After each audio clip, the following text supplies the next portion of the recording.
Existe um lugar para onde a sua alma vai, depois que o seu corpo morre, um lugar que não é o céu, não é o inferno, não é o nada. É algo que a medicina ignorou por décadas, que as religiões descrevem de forma incompleta e que milhares de pessoas que morreram clinicamente e voltaram descrevem com uma precisão perturbadora. Raymond Moody passou 50 anos de sua vida documentando esse lugar, e o que ele descobriu vai mudar completamente a forma como você vê a morte. Se você já perdeu alguém que amava, se já acordou no meio da noite, com aquela pergunta silenciosa sobre o que acontece quando tudo termina, se já sentiu um vazio inexplicável ao pensar que um dia você também vai partir, então você precisa ouvir isso, porque a resposta não está nos livros de teologia, não está nos hospitais, está nos relatos de milhares de pessoas que atravessaram o véu entre a vida e a morte e voltaram para contar. Antes de continuarmos, preciso te explicar algo fundamental. O que vou compartilhar hoje não é especulação, não é fantasia. É o resultado de mais de 7.000 casos documentados pelo Instituto Antônio de Aquino. Mais de 1.000 casos estudados pelo Dr. Bento Gonçalves, na Universidade de Virgínia. E 50 anos de pesquisa do próprio Raymond Moody. São histórias que se repetem com uma consistência, que desafia qualquer explicação neurológica convencional. E todas elas apontam para a mesma direção. Mas antes de revelar o que essas pesquisas descobriram sobre o recanto de espera entre vidas, preciso te contar por que a ciência demorou tanto para levar isso a sério. Durante décadas, a medicina tratou relatos de experiências de quase morte como alucinações, falta de oxigênio no cérebro, diziam, reações químicas do cérebro morrendo, fantasias criadas por uma mente em pânico. Mas em 2023, algo mudou. O estudo AWARE-2, liderado pelo Dr. Sam Parnia, monitorou 567 pacientes durante paradas cardíacas. O que encontraram desafiou tudo o que a neurociência acreditava saber. 40% desses pacientes mostraram atividade cerebral retornando após seus corações pararem, não antes, após. E mais perturbador ainda, alguns deles relataram percepções que foram verificadas como reais. Eles descreveram conversas que aconteceram na sala, enquanto estavam clinicamente mortos. Viram objetos que só poderiam ter visto se estivessem flutuando acima de seus próprios corpos. O Dr. Bento Gonçalves, professor emérito de psiquiatria da Universidade de Virgínia, estudou mais de 1.000 casos ao longo de sua carreira. Em uma entrevista recente ao podcast Café com Leitura, em 2024, ele disse algo que parou o mundo acadêmico. Quando perguntado se a consciência sobrevive após a morte, Gonçalves respondeu, eu acho que sim. Não tenho evidência conclusiva, mas de tudo que ouvi dos experienciadores, essa é a explicação mais consistente com os dados. Isso vindo de um psiquiatra de uma das universidades mais respeitadas do mundo. Mas aqui é onde as coisas ficam realmente interessantes. Porque o que Raymond Moody documentou vai além do túnel de luz, vai além do encontro com parentes falecidos. Ele documentou algo que poucos pesquisadores ousaram explorar. O que acontece depois, o lugar para onde as almas vão entre uma vida e outra. O recanto de espera. O termo pode parecer simples, mas o que ele descreve é tudo menos ordinário. E aqui preciso fazer uma pausa, porque o que vou revelar agora contradiz praticamente tudo que as religiões ocidentais ensinam sobre o que acontece após a morte. Não existe um céu com nuvens e anjos. Não existe um inferno com fogo e demônios. O que existe, segundo esses milhares de relatos, é algo muito mais complexo, muito mais belo e muito mais desafiador para nossa compreensão limitada. Quando Antônio de Aquino começou a fazer regressões hipnóticas com seus pacientes na década de 90, ele não estava procurando evidências de vida após a morte. Ele era um cético, um hipnoterapeuta tradicional. Mas algo estranho começou a acontecer. Pacientes em estados profundos de hipnose começaram a descrever, com detalhes consistentes, um lugar que existia entre suas encarnações anteriores. Não era o céu, não era um reino com anjos tocando harpas. Era algo muito mais estruturado, muito mais organizado. Eles descreviam chegar a esse lugar após a morte do corpo físico. Primeiro, havia o túnel de luz que Moody documentou em Vida Após a Vida. Depois, o encontro com seres queridos falecidos. Mas então, algo que poucos relatos de EQM mencionam. Uma transição para um espaço diferente. Um lugar de cura. Um lugar de espera. Antônio de Aquino documentou mais de 7.000 casos.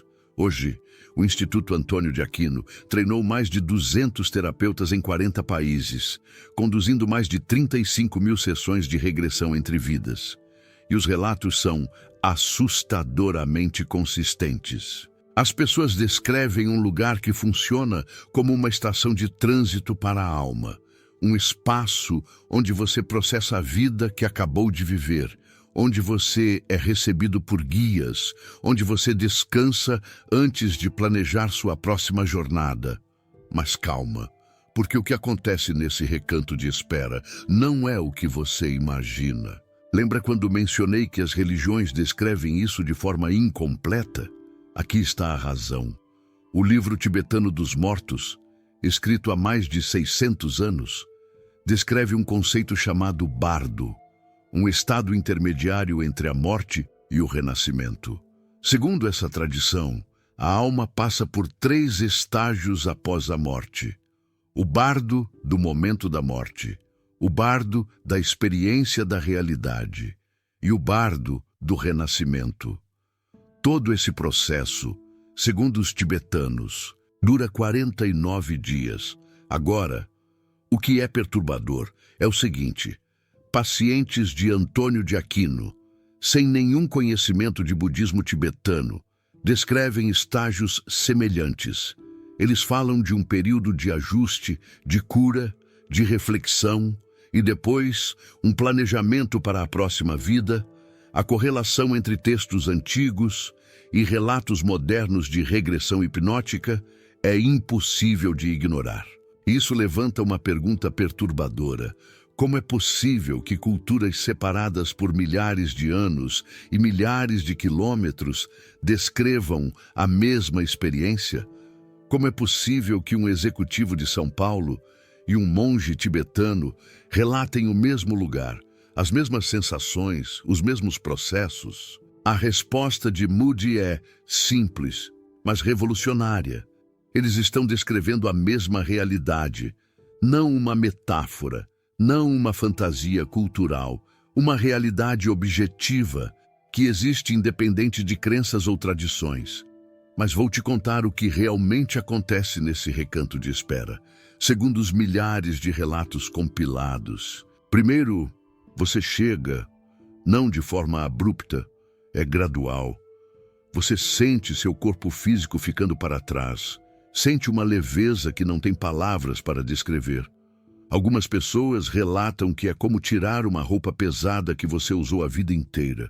Você finalmente consegue respirar, finalmente consegue ser você mesmo. Então, você encontra seres de luz, não exatamente pessoas, mas presenças. Algumas você reconhece. São pessoas que amou em vida e que partiram antes de você. Outras são guias, que você não lembra conscientemente, mas que sua alma conhece intimamente. Uma das descrições mais comuns é a de uma avó, Dona Benedita, que faleceu anos antes, ou um amigo de infância, o Pedrinho, ou até mesmo um animal de estimação, um totó, que você amou tanto. Eles estão lá, esperando, e o reencontro, segundo os relatos, É uma das experiências mais intensas de amor que existe. Não há palavras na linguagem humana para descrever a intensidade desse momento. É como se todo o amor que você já sentiu na vida se multiplicasse por 1000 e explodisse no seu coração em 1 segundo. O que acontece depois é crucial. Você passa por um processo de cura. O Dr. Antônio de Aquino descreve isso como uma espécie de chuveiro energético, uma limpeza dos traumas, das dores, das mágoas que você carregou durante a vida física. É como se todas as feridas que você acumulou fossem lavadas, levadas embora. Mas não é só isso. Há algo mais.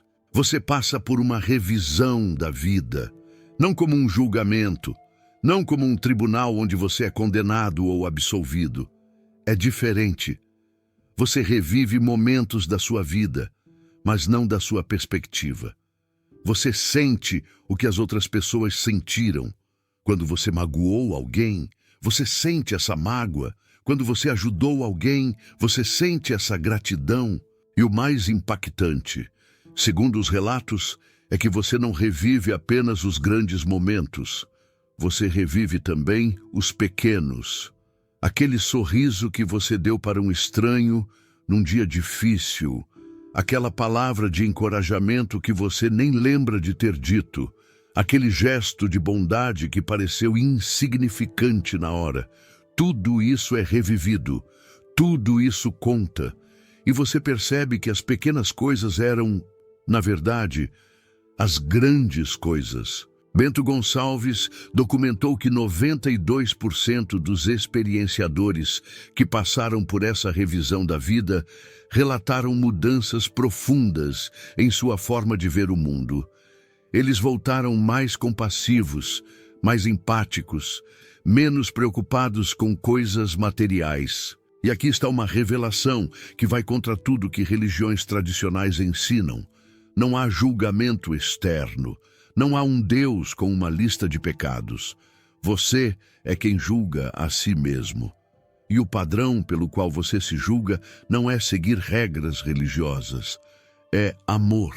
Quanto amor você deu, quanto amor você recebeu, é a única métrica que importa.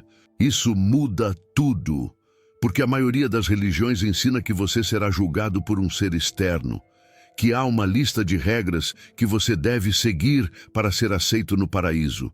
Mas os relatos do Recanto de Espera contam uma história diferente. Você é seu próprio juiz e o tribunal é seu próprio coração.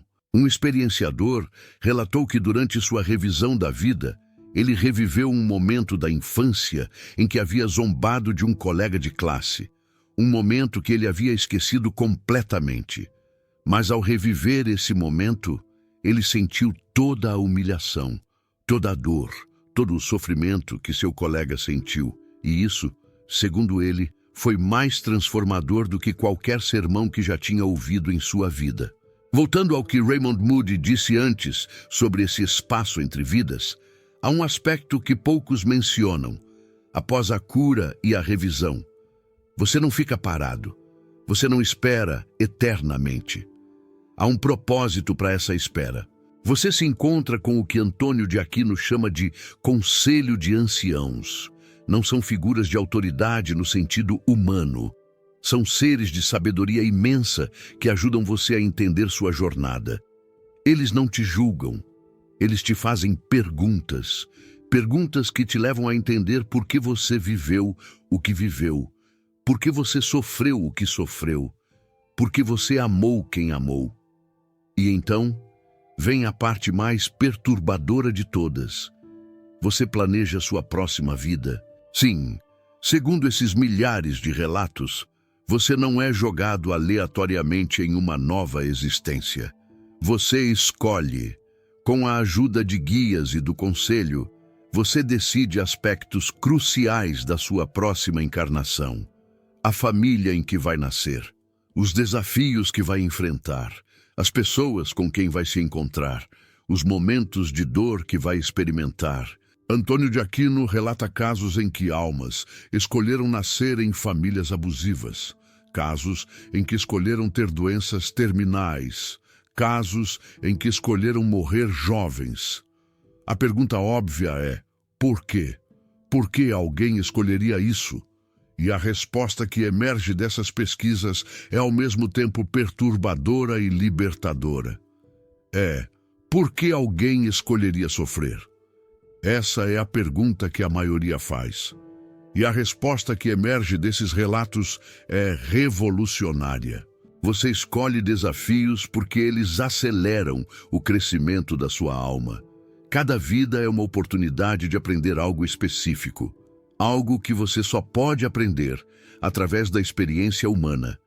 E as lições mais profundas, as que mais transformam, frequentemente vêm através do sofrimento. Isso explica por que algumas almas escolhem vidas difíceis, porque algumas pessoas parecem carregar fardos impossivelmente pesados desde o nascimento. Não é castigo, é escolha. Uma escolha feita de uma perspectiva que transcende a compreensão humana comum. Lembra do bardo tibetano que mencionei? Aqui está outra correlação fascinante. Os tibetanos ensinam que durante os 49 dias entre morte e renascimento, a alma tem oportunidades de libertação, de escolha consciente, de direcionamento do próprio destino. Antônio de Aquino encontrou o mesmo conceito em seus pacientes ocidentais. Mas há mais uma coisa que preciso te contar antes de continuarmos. É talvez a descoberta mais reconfortante de todas as pesquisas de Raymond Moody. Você não está sozinho nesse recanto de espera. Os relatos descrevem consistentemente o conceito de grupos de alma. São conjuntos de seres que encarnam juntos, vida após vida. Sua mãe, nesta vida, pode ter sido sua filha em outra. Seu melhor amigo pode ter sido seu irmão.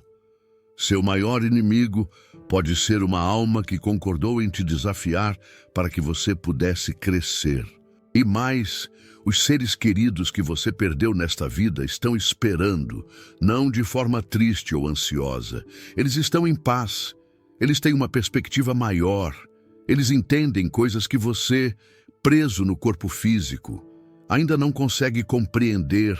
Guilherme Borges, que pesquisou mais de 3.300 casos de comunicação após a morte, documentou que muitas pessoas recebem sinais de falecidos exatamente quando mais precisam. Sonhos vívidos, sensações de presença, sinais através de números, músicas ou coincidências impossíveis. Não são alucinações do luto, são, segundo essas pesquisas, tentativas reais de comunicação de seres que já estão nesse recanto de espera entre vidas. E aqui está algo que poucos mencionam. Raymond Moody desenvolveu uma técnica chamada Psychomanteon, um método que permite que pessoas vivas tenham vislumbres desse recanto de espera, que consigam, por alguns momentos, se conectar com seres queridos falecidos. Ele relatou que mais de 50% das pessoas que passaram por essa experiência tiveram contato verificável com alguém que já havia partido. 50%. Não estamos falando de charlatanismo ou autoengano. Estamos falando de um psiquiatra treinado em universidades de elite, conduzindo experimentos controlados e obtendo resultados que desafiam tudo que a ciência materialista acredita sobre a natureza da consciência. Agora, você pode estar pensando, e isso é bonito, mas como isso muda minha vida agora? Essa é a pergunta mais importante, e a resposta é mais prática do que você imagina. Se a consciência sobrevive à morte do corpo, se existe um recanto de espera onde as almas processam suas experiências e planejam novas jornadas, então a forma como vivemos agora ganha um significado completamente diferente. Raymond Moody observou algo em comum entre todos os experienciadores que ele entrevistou. Após voltarem de uma EQM, eles mudavam. não de forma superficial, de forma profunda e permanente. Eles paravam de ter medo da morte, não porque se tornavam mórbidos ou indiferentes à vida, mas porque entendiam que a morte não é o fim, é uma transição, uma passagem para esse recanto de espera, onde tudo faz sentido. E mais, eles começavam a viver de forma diferente, mais presentes, mais conscientes, menos preocupados com acumular coisas e mais focados em criar conexões, em amar, em perdoar. Porque quando você entende que vai reviver cada momento da sua vida, através dos olhos das pessoas que afetou, você pensa 2 vezes antes de magoar alguém. Quando você sabe que vai encontrar sua alma novamente nesse recanto de espera e avaliar suas escolhas. Você faz escolhas diferentes. Você acabou de descobrir o que milhares de pessoas relataram sobre o espaço entre vidas. Essa pesquisa foi ignorada pela medicina por décadas, foi ridicularizada pela academia, mas os dados continuam se acumulando.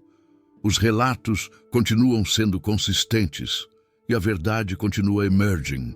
Quando você clica no Super Thanks, você não está apenas apoiando um canal, você está apoiando a divulgação de pesquisas que poucos ousam compartilhar. Você está se posicionando como alguém que busca a verdade, não a conformidade. Você não é só espectador, você é um buscador. Agora, deixa eu te contar como aplicar isso na sua vida prática, porque entender intelectualmente não é suficiente. Você precisa transformar esse conhecimento em ação. Primeiro, pare de ter medo da morte. Isso não significa ser imprudente ou parar de valorizar a vida. Significa exatamente o oposto. Quando você para de temer o fim, você finalmente pode viver. Você para de adiar as conversas importantes. Você para de guardar mágoas. Você para de esperar o momento perfeito que nunca chega. Raymond Moody relatou que a transformação mais comum entre os experienciadores é essa.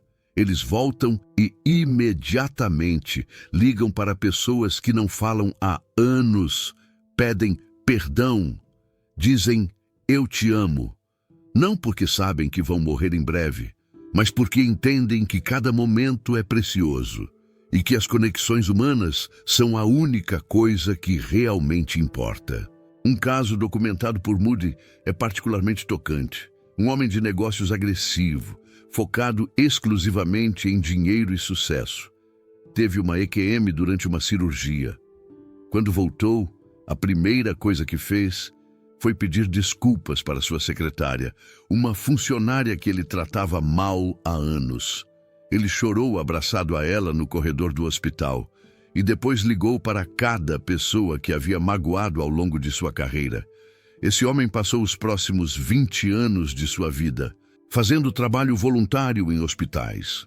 Segundo, comece a prestar atenção em como suas ações afetam os outros. Se a revisão da vida é real, se você vai sentir cada alegria e cada dor que causou, então suas escolhas de hoje ganham um peso diferente. Aquela fofoca que parece inofensiva, aquela mentira pequena, aquela omissão, tudo será revivido, tudo será sentido. Isso não é para te assustar, é para te libertar. Quando você vive consciente de que suas ações têm consequências eternas, você naturalmente se torna mais amoroso, mais honesto, mais presente. Terceiro, honre seus mortos de forma saudável. Os estudos de Moody sobre luto prolongado mostram que muitas pessoas ficam presas na dor porque não entendem que seus entes queridos estão bem, estão em paz, estão em um recanto de espera, onde a perspectiva é muito maior do que a nossa. Isso não significa não sentir saudade. Saudade é natural e até bela. Significa entender que a separação é temporária, que você vai reencontrar essas almas, que os vínculos de amor não se quebram com a morte do corpo. Bill Guggenheim documentou que 60% das pessoas enlutadas recebem algum tipo de sinal do falecido nos primeiros 13 meses após a morte. A maioria ignora ou racionaliza. Mas quando você entende que a comunicação é possível, você começa a prestar atenção e quando presta atenção, encontra. Quarto, pare de julgar sua vida pelas métricas erradas. Dinheiro, status, conquistas materiais. Segundo os relatos do recanto de espera, nada disso importa. O que importa é como você amou, como você serviu, como você cresceu. Você pode estar vivendo uma vida que parece bem-sucedida pelos padrões do mundo e ser um fracasso pelos padrões da alma. Ou pode estar vivendo uma vida simples, cheia de dificuldades, e estar completando exatamente a missão que você mesmo escolheu antes de nascer. A pergunta que você deveria se fazer todas as noites antes de dormir é esta: se eu morresse hoje e passasse pela revisão da vida, do que eu me orgulharia, do que eu me arrependeria, e mais importante, o que posso mudar amanhã? Quinto e último, entenda que você escolheu estar aqui, essa vida, essa família, esses desafios. Segundo os milhares de relatos que Moody, Antônio de Aquino e Bento Gonçalves documentaram, nada é acidente. Você está exatamente onde deveria estar. Os problemas que você enfrenta são exatamente os que você precisava enfrentar. Isso não significa resignação passiva, significa compreensão ativa. Significa perguntar: o que essa situação está tentando me ensinar? Como posso crescer através disso? Qual é a lição que minha alma veio buscar? Bento Gonçalves relata que experienciadores frequentemente descrevem seus maiores inimigos nesta vida como seus maiores aliados no recanto de espera. Aquela pessoa que te fez sofrer pode ser uma alma que concordou em te desafiar para que você pudesse aprender algo essencial. Aquele chefe abusivo, aquele ex que te traiu, aquele familiar que te abandonou. Segundo esses relatos, pode haver um acordo pré-nascimento por trás dessas relações difíceis. Isso não significa aceitar abuso passivamente. Significa entender que há uma dimensão maior por trás das aparências e que o perdão, quando possível, liberta tanto quem perdoa quanto quem é perdoado. Antes de terminar, preciso compartilhar uma última revelação, algo que Raymond Moody disse em uma de suas últimas entrevistas. Resume tudo isso de forma tão profunda. Ele disse que, após 50 anos dedicados a estudar a morte, a maior lição que aprendeu não foi sobre o que acontece quando morremos, mas sim sobre como deveríamos viver. Ele percebeu que todas as experiências de quase morte apontam para a mesma verdade essencial. O amor é a única coisa real. Tudo o mais é temporário. Tudo o mais é ilusão. Dinheiro, poder, fama, conquistas. Nada disso atravessa o véu. Somente o amor atravessa. E naquele recanto de espera, entre as vidas, quando você olha para trás, para a vida que acabou de viver, a única pergunta que realmente importa é: você amou? Você se permitiu ser amado? Você deixou o medo impedi-lo de amar intensamente? A morte, segundo Moody, não é um fim, é uma porta, uma passagem para esse recanto de espera, onde você finalmente entende o verdadeiro significado de tudo que viveu, onde você reencontra todos que amou, onde você se prepara para a próxima grande aventura, que te aguarda de braços abertos. E o mais belo de tudo é que você não precisa morrer para começar a viver de acordo com esses princípios. Você pode começar agora, neste momento, com a próxima decisão que tomar. Se você chegou até aqui, você não é uma pessoa comum. Você é alguém que busca respostas além do superficial. Alguém que quer entender o significado profundo da existência. Alguém cuja alma talvez já esteja lembrando de verdades que a mente consciente esqueceu, a chama da vida que reside em seu coração. Agora, eu quero saber de você. Você já sentiu que sua alma existia antes desta vida? Já teve sonhos ou intuições que pareciam memórias de outro tempo, de outro lugar? Comenta aqui embaixo. Quero ler cada história, sua história. E se você conhece alguém que perdeu um ente querido recentemente, alguém que está com medo da morte, alguém que precisa ouvir que a separação não é eterna, envia este vídeo para essa pessoa. Pode ser exatamente o que ela precisa ouvir hoje. Um conforto, um abraço, uma luz. Até o próximo vídeo e lembre-se, você está apenas de passagem. A vida é uma escola. E o recanto de espera, segundo 50 anos de pesquisa de Raymond Moody, está mais perto do que você imagina. Viva como se cada dia pudesse ser o último. Ame como se não houvesse amanhã. E lembre-se, o amor é a única coisa que você leva consigo quando partir. O amor